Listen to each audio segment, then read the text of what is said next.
Now, if we look at the special topic here,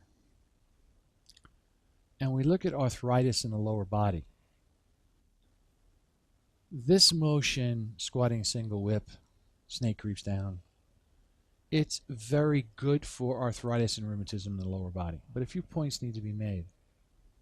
Once a joint has fused, you can't do the opening and closing movements of squatting single whip. What you can do, though, is you can imagine your chi, get your chi to open and close inside the joints, and that will provide some help. It will make more blood flow into the area. It will actually cool the area down.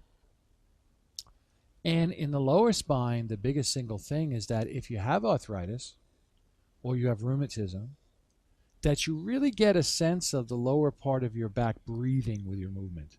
Not that it's staying there like a rock, but that as you're going down, you can actually feel some movement between your tailbone, your sacrum, pretty much up to about here in your back, up to where your belly bone is in your back. So you want to do it so you get a sense of those vertebrae moving.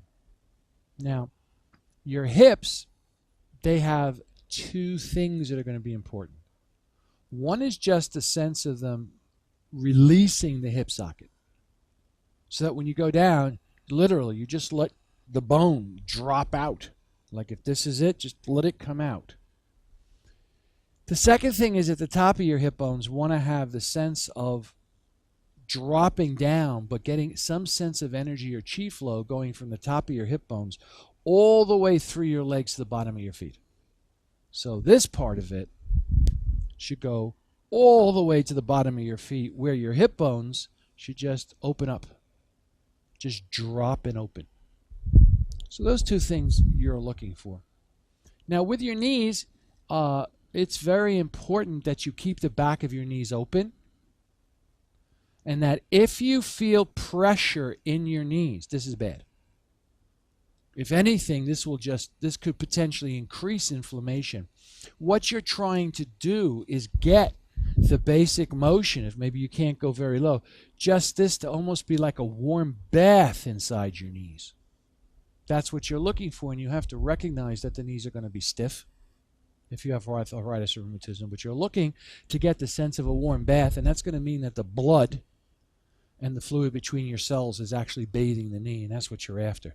But the biggest single thing is that both on the way down and on the way up, that and in either in squatting single whip or in golden rooster, that you feel the sensation of fluid or some feeling going through your knee in both directions, both going down it and coming up it.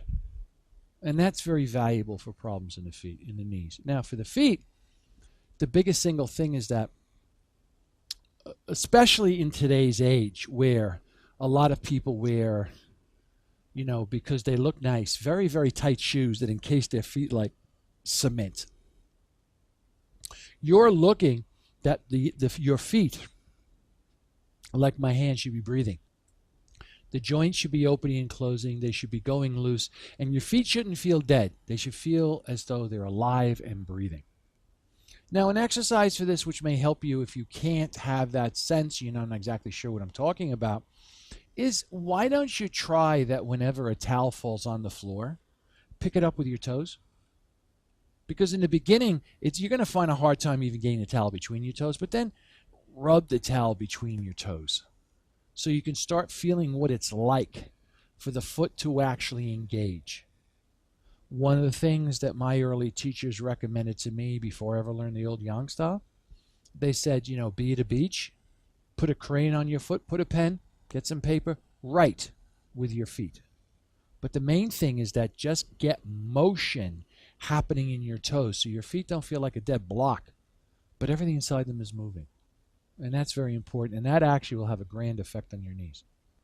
Now for your ankles, the biggest single thing, if you can make the camera go more at my foot, is that your ankles have to have, you want to develop a quality of sponginess in them. Sponginess, not that they're like a rock, but they're like a sponge.